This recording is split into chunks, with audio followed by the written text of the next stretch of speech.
Hey, everybody. Thanks for joining. We're going to wait about 2 minutes until about 12:02 to give people a chance to log in.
All right, well, thanks, everybody, and good afternoon. Appreciate you joining us today. Today, we're going to be holding an informational webinar to talk about the programmatic evaluation that the council will be discussing in April. We'll just start with a few quick self-introductions. My name is Katie Latonich. I work with council staff. Just so you're aware, I'll be on maternity leave in April, so while I'll be presenting today, I won't be there in April. But Sarah Cleaver, with our staff and the lead fishery analyst on this programmatic evaluation, will be presenting. And also with us today is Diana Evans, our deputy director. We also have some of our NIMS staff with us. Could I ask you guys just to do a quick round of introductions so people know who's on the line?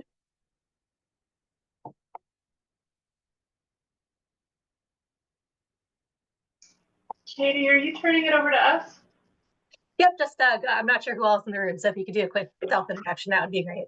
Okay, fine. I'll start since I'm talking. Hi, everyone. I'm Alicia Miller with the Sustainable Fisheries Division, Alaska Regional Office, and I'm joined here with a number of colleagues. We'll just go around the room.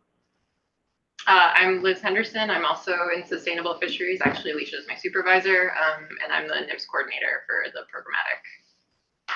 Hi, I'm Alex Hildebrand. I'm with the Office of General Counsel. Demian Shane, also with the Office of General Counsel. Hello, everybody. Kelly Cates. I'm the Regional NEPA Coordinator. Hi, my name's Molly Watson. I'm with NOAA's Office of General Counsel. And that's everyone in the room. Well, thank you all. I appreciate you being here. I'm going to go ahead also and put a link to the programmatic discussion document in the chat. Actually, maybe you guys could help me out with that while I'm. There we go. Okay, so that's a link to our discussion document. So today's an orientation to talk about discussion materials for the programmatic evaluation. As I've mentioned, the council is scheduled to discuss this in April, and we just recently posted a discussion document. And you can find that both on the April meeting e-agenda and the e-agenda for today's webinar. The reason that we wanted to hold this kind of pre-meeting discussion is because the programmatic is a unique type of council action. It's a little bit different than other actions we may be used to that focus on a specific decision point in fishery management plan. So with the programmatic, we're talking about all of the council's managed FMPs with the exception of the Arctic, and we're focused on high-level strategic guidance. So our goal is to help you better understand going into that April discussion kind of where we are with this action and then how you can engage and provide guidance. Just to clarify up front, today is really informational only. We'll have time for clarifying questions, but today is not an engagement session. So the best way to provide input is through the usual channels. So that will be signing up for public testimony at the April Council meeting or submitting written comment through the e-agenda. And very important, just to make sure everybody's all aware, the April Council meeting will be virtual only. So we are recording today's session, so just be aware that any comments you make will also be recorded, and we'll have links posted to the agenda later if you want to go back and watch this, and we'll also make sure that anybody who wasn't able to join us today can go back and take a look at that. Now, if you do plan to join us for the April Council meeting, you can take a look at our April meeting page. For more information on connecting, you can see our current or next meeting page just like usual, and there's a drop-down menu you can see here. If you open this up, this has detailed instructions for joining, and as usual, you can sign up for text alerts just to make sure you're aware of when this item comes up for discussion, and also contact our admin staff if you have any questions. So for today's talk, it's a fairly short webinar. I'll just talk for about 20 or 25 minutes or so. The purpose, again, is to provide an orientation to the programmatic evaluation discussion document. Again, that's available through the e-agenda. And I'll just talk you through how to navigate this document, the potential actions before the council in April, and how you can provide input.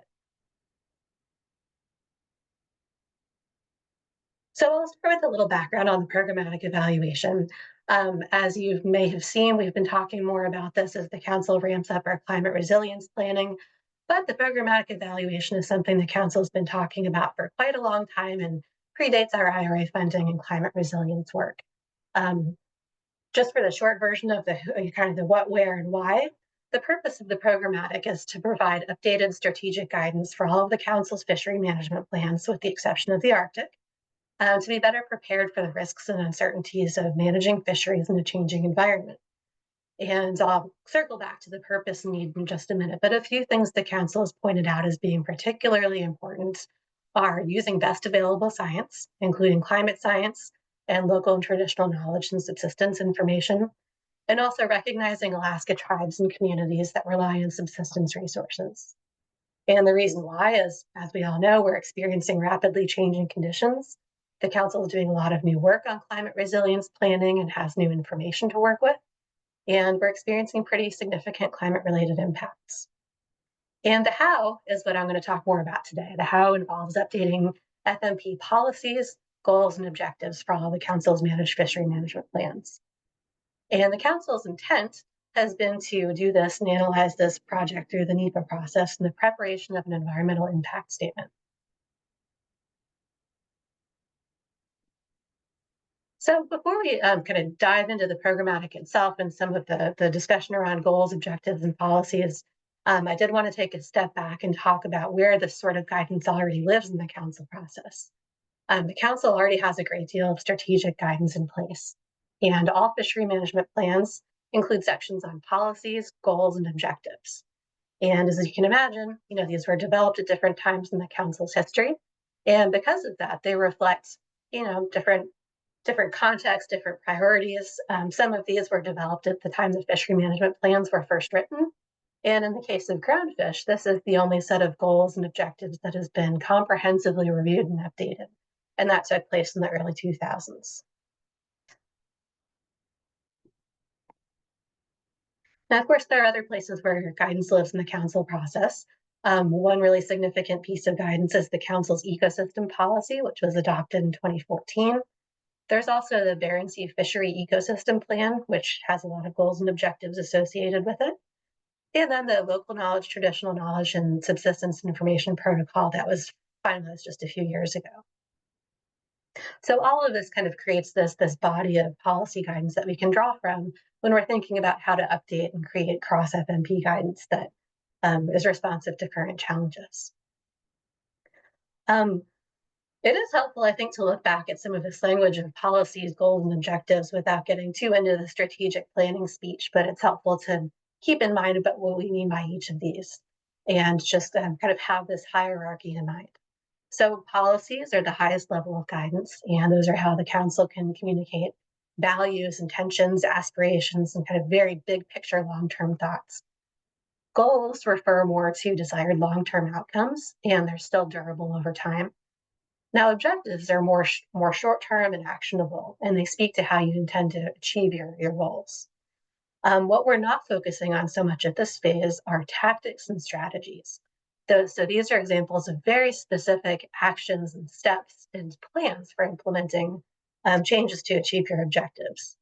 Sometimes through discussions like the Climate Scenarios Workshop, we really are focusing on very specific strategies and tactics. And what we're trying to do with the programmatic evaluation is take that big step back to think about what's that higher order level of policy guidance that helps encapsulate all of those potential things we could do. So updated policy guidance can be useful in a lot of different ways. It's really important to emphasize that updating FMP language and policies, goals, and objectives, it does not result in any immediate or required changes to management measures. What it can help us do is look ahead and think about emerging challenges. It can help document current practices for using best available science and what exactly we mean by that. It can help communicate the council's values and priorities. It can provide transparency and rationale, both for the council and the public, to look at how we balance our different goals and objectives. And it can also guide and inform future council actions. So while it's not requiring us to take action, it can be a way to indicate things we think are important to take a look at in the future. Goals and objectives are also a way to evaluate progress. And you may be familiar with seeing Groundfish Work Plan updates like this posted at the end of our council meetings. And this is how we kind of hold ourselves accountable to look back at goals and objectives and say, what have we done or what do we have in the works that speaks to this guidance? So within the discussion document, you'll see there are a lot of appendices. There's an excerpt of all of the existing FMP goals and objectives and policies. There are also excerpts from other sources of policy guidance, again, like the Council's ecosystem approach, the Bering Sea FEP goals and objectives, and LKTKS protocol. And I've also added some tables that help compare structure and content. Just to be clear, this is not required reading, but it can be helpful if you're curious to take a look across FMPs and see how this guidance compares. So for example, there's a table I provided as an appendix that helps you see at a glance how different FMP goals and objectives kind of stack up in terms of the topics they cover. So for example, all FMPs have a goal about biological sustainability, but not all of them have a goal related to ecosystems. So again, these tables are embedded within the document if you want them as a resource to understand where we're starting from. So next I'll move on to talk about potential actions the council could talk about in April. And important to keep in mind about all of this is that the work of updating goals, objectives, and policy guidance, it's very big picture. It's it's a lot to kind of work through as a group. And so what we've been trying to do is think about how you take on this big task in a very stepwise, kind of bite-sized way. And so the actions that the council will be thinking about in April are an effort to kind of break this down into manageable pieces. So we've shown this before. This is the council's purpose and need statement that was adopted in June 2023. And I won't read the entire thing, but you can see I've bolded some of the important text here. This captures the council's intent to update FMP guidance to be comprehensive, adaptive, and ecosystem-based, to respond to new information and challenges, to use best available science, which they've specified includes climate science and local and traditional knowledge, and to recognize Alaska tribes and communities that rely on subsistence resources. Now, the council also identified two alternatives to go along with this purpose and need statement. Under alternative 1, this is the usual status quo, no action alternative. The council would continue to maintain separate FMP guidance. So what that means is the separate goals, objectives, and policies that are already in place for groundfish, scallops, salmon, and crab would remain the same as they are now. Under alternative 2, the council would consider a more adaptive ecosystem-based approach to policies, goals, and objectives that would particularly focus on climate resilience, local and traditional knowledge, and assessing and adapting to risk. So this is where we are now. We have this approved purpose and need statement and draft alternatives. But to move on to the next step in the process, staff are really looking for more guidance on how the council intends to interpret this alternative 2. And in particular, what does this mean once you start getting into how you would interpret this alternative by way of specific management objectives? With more guidance from the council, staff can move forward with preparing a draft analysis. So to help the council think about what alternative 2 could look like in practice, the discussion document discusses 2 ways of interpreting alternative 2. And just to be clear, both of these would be described as risk-averse, ecosystem-based, and adaptive. But one way of looking at alternative 2, which we're calling 2A, just for the sake of being able to distinguish between them, this would mostly focus on work the council is already discussing or planning to undertake. So for example, this would include ideas identified by the Climate Change Task Force in the final report that we're carrying forward with the Climate Resilience Work Plan that we're working on now, as well as ideas from the Climate Scenarios Workshop. Another way of looking at this alternative, what we're calling approach 2B, would be even more risk averse. And again, this could involve ideas that have been discussed in the council process, but is really geared toward taking a more risk averse approach with regard to any of the existing groundfish goals. Those could be related to ecosystems, people and communities, bycatch, habitat conservation, really any of these things. And again, this would involve taking kind of a more risk averse approach. Not necessarily I'm going to backtrack a bit. It would involve ideas that the council has already discussed, as well as new ideas. And it would focus more on things that maybe the council has discussed, but not yet committed resources to or committed to pursuing at this time. So there are three things we're suggesting the council think about in April that would help staff move forward with preparing a draft analysis. The first is some minor revisions to the purpose and need statement. I won't talk about that because you can see there's a red line version in the document. This is just mostly some wording edits for consistency of the Magnuson Act and clarify our intent. The second issue to discuss would be developing and adopting a set of broad goal statements that the council thinks are versatile enough to apply across all FMPs. And again, remember, goals are those big picture, aspirational, long-term statements. The council's intent has been to develop goals based on the existing groundfish FMP, mostly because that provides the most comprehensive and most recently updated template as a starting point to work with. But we're not kind of wedded to that approach. And then the third discussion point would be providing direction on the objectives that could support alternative 2.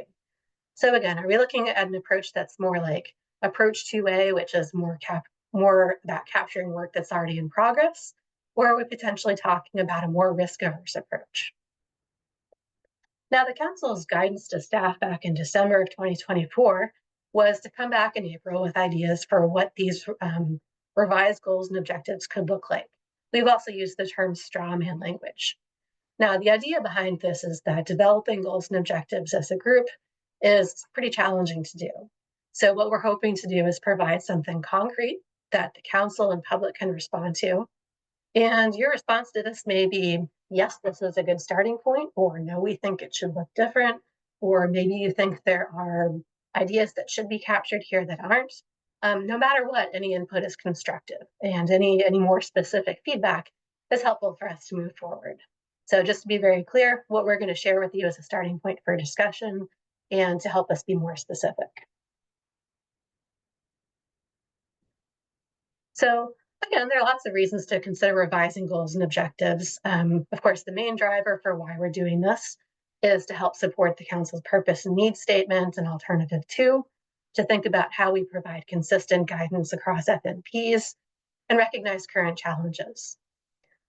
Something also really important to emphasize is that when we as staff were developing these ideas for you to think about, this comes from discussions the council and public have already had. So these aren't staff recommendations, but staff have been doing the work of looking back at the past couple of years of climate resilience planning and trying to synthesize and kind of organize these ideas. So the ideas you'll see for revised goals and objectives come from things like the work of the Climate Change Task Force, including the climate readiness synthesis and the final report that they released in December, the new climate resilience work plan that follows from that, discussions in the final report from the climate scenarios workshop last June, past SSC workshops, and also work that's happening at the Alaska Fisheries Science Center, including the Climate Ecosystem and Fisheries Initiative and outputs of the ACLIME and GoACLIME models. We're also thinking about consistency across other council guidance. Again, as I mentioned, things like the Bering Sea FEP goals and objectives, as well as the national standards, other ideas that the council and SSC have identified in the past that are captured in past programmatic discussion documents, and also NIMS guidance. Okay, so for the next section of this, I'm going to provide a quick orientation to the document that provides our ideas for revised cross FMP goals and objectives. And this is kind of the main event. This is the main content we've prepared for the council to achieve those two tasks of approving goals and providing more direction on objectives, so council staff can begin drafting an analysis. So if you look at the discussion document, kind of the big summary portion of this is table 2 in section 4.2. And I'll just kind of walk you through the columns in this table. What this includes are first the existing groundfish FMP goals, and then our examples of how you could revise those goals to work well across fishery management plans. Then examples of objectives that could be adopted to implement those revised goals. And we've divided that into 2 different approaches. Again, that approach 2A, that's mostly focusing on work the council is already doing or discussing, and then approach 2B, which is what that could look like if it were a more risk-averse approach. And very important, I want to emphasize, is that there's more explanation for all of this in Appendix 1 of the document. So this table, there's a lot of information packed into it. It's really just a summary of all of our ideas. And Appendix 1 provides a detailed walkthrough of why we're suggesting these changes and where these ideas have come from. So you can kind of map these suggestions back to ideas, say, from the Climate Scenarios Workshop or from the Climate Change Task Force. And that'll help you understand the origins of the ideas we're suggesting.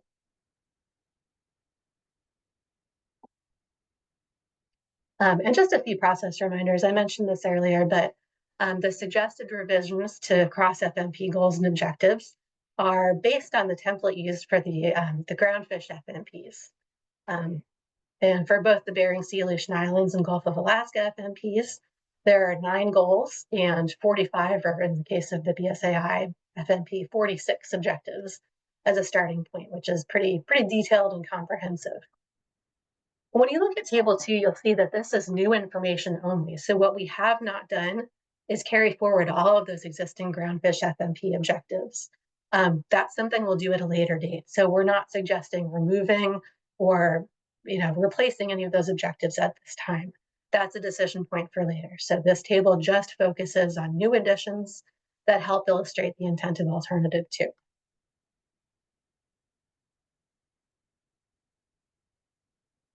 So first, we'll talk briefly about goals and how we went through this process. So I think it's helpful to walk through an actual example, so I'll do that in just a minute. But again, we're looking at these 2 columns. So what do the existing groundfish FMP goals look like? And then how could we go about restructuring or revising or rewording those so they reflect updated conditions and work well across all of the council's FMPs? So the example I'll look at is with regard to ecosystems. And the current groundfish FMP goal with regard to ecosystems is pretty simple. It's just these 3 words: preserve food web. What we're suggesting, and again, this is just a starting point for conversation, but would be something like maintain healthy, productive, biodiverse, and resilient marine ecosystems that support sustainable fisheries and a range of services and users. This one is admittedly a bit wordy, but the wording is drawn directly from the council's ecosystem policy, which is why we suggested this. So some reasons to think about for updating this goal. One is that we use the term ecosystem in place of food web. It's been more than 20 years since the groundfish FMP goals were adopted. So this is just a wording update to be more consistent with other current council guidance. Another change is this idea of linking healthy ecosystems with desired outcomes. So instead of just saying maintain healthy ecosystems, we're saying maintain healthy ecosystems because they help us support biological sustainability, resilience, and provide benefits to user groups. So that's just one example. And again, for every goal where we've suggested some revisions, there's a much more detailed explanation in Appendix 1. So it's helpful to look at these 2 things side by side. We didn't provide updated suggestions for all FMP goals. There are a few that are pretty broadly worded and could probably continue to work as they are, but that doesn't mean the council and public couldn't suggest changes as well. So next, I'll do the same thing for objectives and just walk you through an example of how we went about suggesting revised objectives that could be used to implement those revised goals. And for this one, we'll look at a different one. We'll look at the goal of management measures. Now, in the case of management measures, for the groundfish FMP, the current goal is worded as promote equitable and efficient use of fishery resources. And this is one we'd suggest updating to, because this was written, in the early 2000s, and it reflects conditions at the time, which were focused on limiting effort and advancing rationalization programs. And we heard clearly, especially at the climate scenarios workshop, that it could be appropriate to update this to focus more on flexible and responsive management and allowing adaptation to changing conditions. But so here we're focusing on what could it look like to implement this goal in practice. And so we've tried to help you think about both ways of interpreting this, both that approach 2A that's focused on current and existing work, and approach 2B that's kind of another step forward and more risk averse. So under that approach 2A, some examples of objectives that could help implement that goal would be improving capacity and procedural mechanisms to support timely response to early warnings and signals of change. Another example is supporting adaptive capacity of people and communities by identifying barriers and solutions to enable diversification and flexibility. So again, those are things that we've talked about quite a bit already and that we're hoping to advance both through the Programmatic and the Council's other climate resilience work. Now, the next approach, 2B, again, this would involve slightly more risk-averse objectives. So just as some examples, we've identified consider if-then mechanisms for automating climate-informed management responses. We've also talked about these triggers, so where certain conditions would trigger a predetermined management response. Another example could be developing capacity to support flexible and responsive management, including dynamic and in-season management.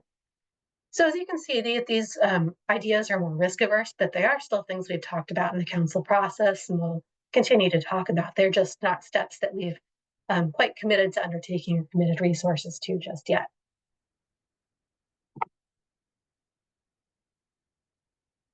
So again, the purpose of this providing these revised objectives is to help the council and all of you think about this question of, do we want to look at an approach that's more like 2A, focused on planned and existing work, or more like 2B, which is more risk averse for one or potentially multiple goals? Or do we want to keep examining both of them? And part of this question too is if we want to pursue an approach or analyze an approach that looks more like 2B, what are some examples that you all have of more risk-averse management objectives? You'll see this isn't completely filled out in the table because we didn't always kind of stretch our thinking to ask what those more risk-averse objectives could be. But this discussion we're having in April is a good time to start thinking about that. So we could find in April that the council wants to explore both of these approaches or is kind of leaning toward one direction or the other. And so it's really up to the council to provide some direction on where we go from here, whether that's focusing more on one of these approaches, exploring both, and potentially adding or modifying the two existing alternatives. Okay, so hang in there, we're almost done. So just in summary, I'll go through the kind of key decision or discussion points before the council in April and how you can provide input. And then we'll have time for questions. So as I mentioned, we're hoping to make this a very stepwise process. So what we're doing in April is focusing on the next kind of round of manageable pieces to move this conversation forward.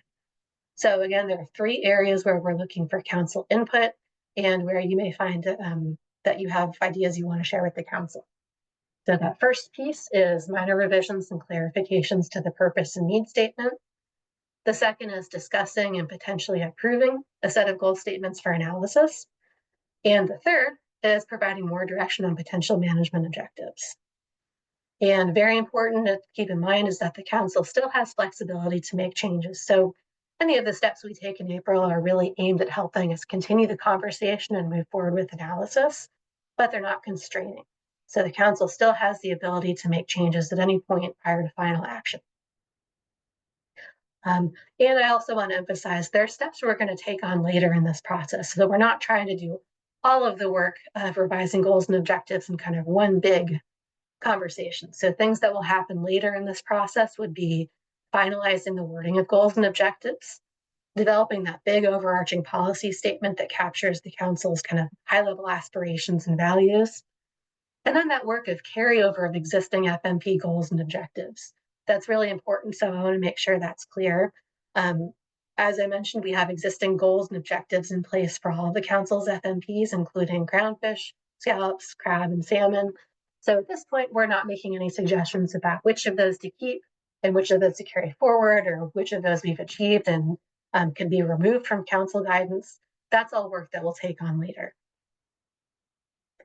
So finally, if we have this discussion in April and we achieve the direction and feedback we need to move forward, our next steps would look something like this. So staff would begin developing a draft analysis for review. We'd also coordinate with NIMS staff to assess the appropriate level of NEPA analysis. And then the next potential update would, at the earliest, be in October of 2025, and possibly later. What we'd plan to provide at that time is just a progress update and potentially a NEPA scoping analysis if we prepare an EIS for this action. So this wouldn't be a draft analysis at this time. It would be kind of a check-in for staff to make sure that we have sufficient guidance and see if the council has any further direction on how we want to structure the analysis. So if all of these things happen in that kind of time frame, we would bring a draft analysis back to the council in the first half of 2026. So that's it for my kind of orientation to the document. Again, please remember the April council meeting is virtual only, and you can visit our webpage for more information on logging in. As usual, you can submit written comments through the e-agenda. The comment period will open on March 7th, and the deadline is Friday, March 28th at noon. And of course, you can also sign up to provide testimony during the meeting. And for more information on how to do that, again, you can see our current or next council meeting page. And with that, we're happy to answer any process or clarifying questions. And again, today is not an engagement session, so your best opportunity to get your ideas directly to the council is to sign up for comments or to provide comment letters. But we can help you if you have any questions about the materials we provided or the process or the programmatic itself. So if you do have any questions, just go ahead and raise your hands and we'll call on you and unmute you.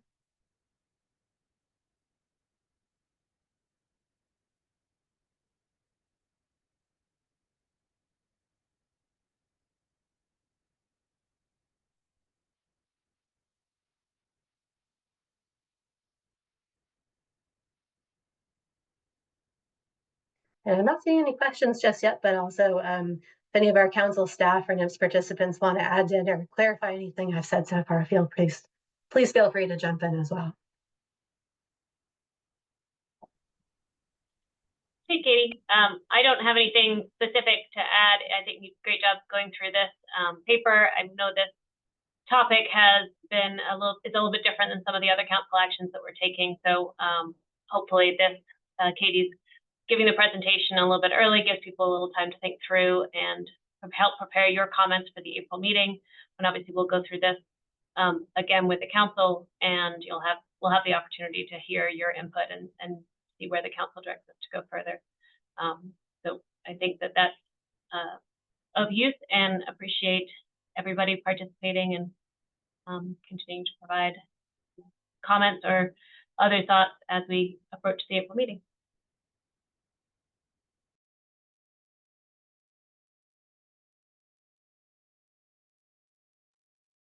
Thanks, Diana. And that's a good point. When we provide our briefing presentations to the APN Council, it'll be more in-depth than what I've provided today. So I just shared one example each of a revised cross FMP goal and one example of how we can go about refining objectives. And we'll do that in more depth and detail in April.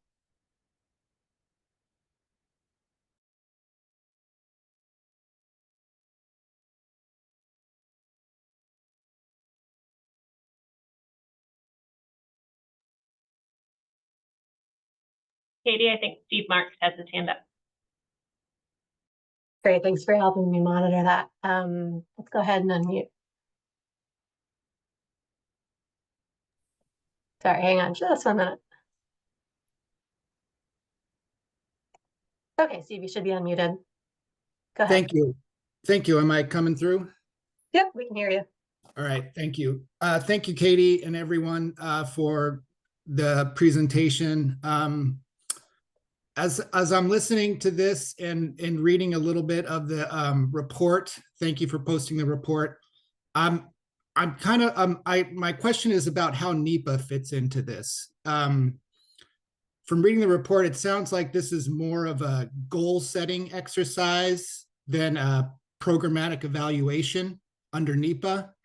And so my question is, if there is an EIS prepared as part of this process, what is the federal action that will be analyzed? Is it will NEPA, will the EIS look at the environmental impacts of adopting the policy and associated goals and objectives, or will it rather be a programmatic look at federal fisheries in Alaska? I think it's the former rather than the latter, from what I understand, which is kind of, as explained in the report, a change from the original thinking when the programmatic EIS was originally kind of conceived and pitched at the council. So I'm just wondering how and whether NEPA fits into this at all, and whether and all the associated hurdles that need to be jumped through under that process, the 2-year timeline, looking at a programmatic evaluation of council fisheries, or whether it's just an analysis of this new policy and goals and objectives. Thanks, Steve. Great question. I'm just going to turn over to our regional office folks. I see they have a hand up, so you guys can go ahead. Hey, Steve, thanks for your question. This is Kelly, the regional NEPA coordinator. I think part one of your question was with the titling of this action, programmatic. So the titling is a bit confusing, and so this action is on looking at the goals and objectives of our program level fishery management plans. So not to be confused with a programmatic EIS. And to the second part of your question, as to what level of NEPA analysis will occur as a result of this action, that remains to be seen and kind of is dependent on what course of action and guidance the council takes at the next council meeting. So we'll review what direction they want us to take, and then we should start having a better idea of what level of NEPA analysis we'll take.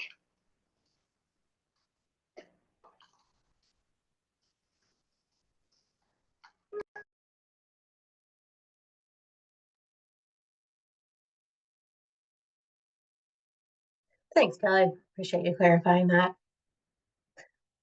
Steve, does that answer your question? Do you have any follow-up questions in response to that? Yeah. My takeaway is that it's kind of all TBD. Correct. Yeah. Okay. I did have one other quick question, but I don't want to jump in front of anybody else. But I'll just ask it real quick. Go ahead. I don't see any other hands up. Go for it. In the report, in section 2, it talks a little bit about the 2004 PSEIS, and it refers to as a discrete analysis prepared in response to a specific action. Can you tell us what that specific action was?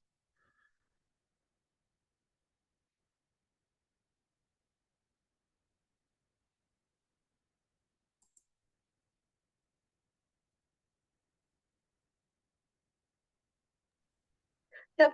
Kelly, would you like to answer that, or Diana, is that something that you feel more comfortable answering?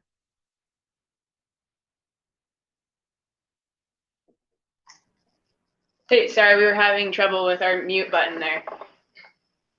To partially answer your question there, Steve, so I've only been the NEPA coordinator for about 4 months here, so I'm not sure I can talk directly to the specific action, but I can talk to the fact that it was a programmatic supplemental EIS done on a specific action, and it was never meant to kind of create a framework under which other actions could be taken without doing NEPA analysis. And so for every action that we do as part of the council process, that then becomes FMP amendment or a regulation, we do an independent NEPA analysis. And so that programmatic was never meant to be this umbrella type analysis where we have coverage for other future actions.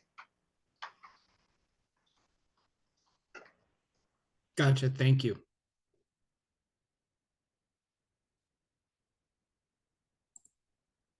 Thanks, Kelly. We do have more time if we have any more questions. Don't see any hands up just yet, but we're happy to hang on and see if anything else comes up.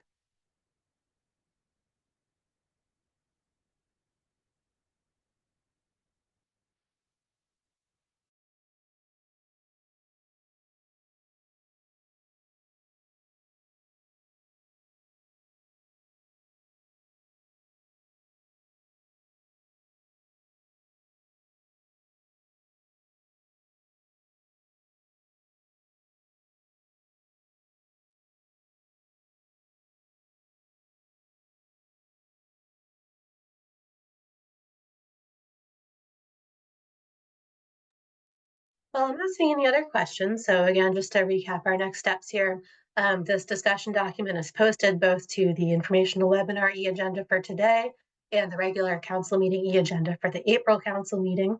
And again, we hope that by posting this early, this gives people plenty of time to think about the contents of the document and how they want to provide input. And our comment period opens Friday and will be open until the 28th of March. And again, please don't forget that our April council meeting is virtual only. It's been a while since we've held meetings virtually only, but all the information on how to join is on the current or next council meeting page on our website. So we look forward to seeing and hearing from you then. And if there are no further questions, I guess just one final reminder, this webinar will be, was recorded today, and we'll post this to the e-agenda. So if you want to go back and watch this, or know people who wanted to attend today and couldn't, we'll make sure people are aware of this link.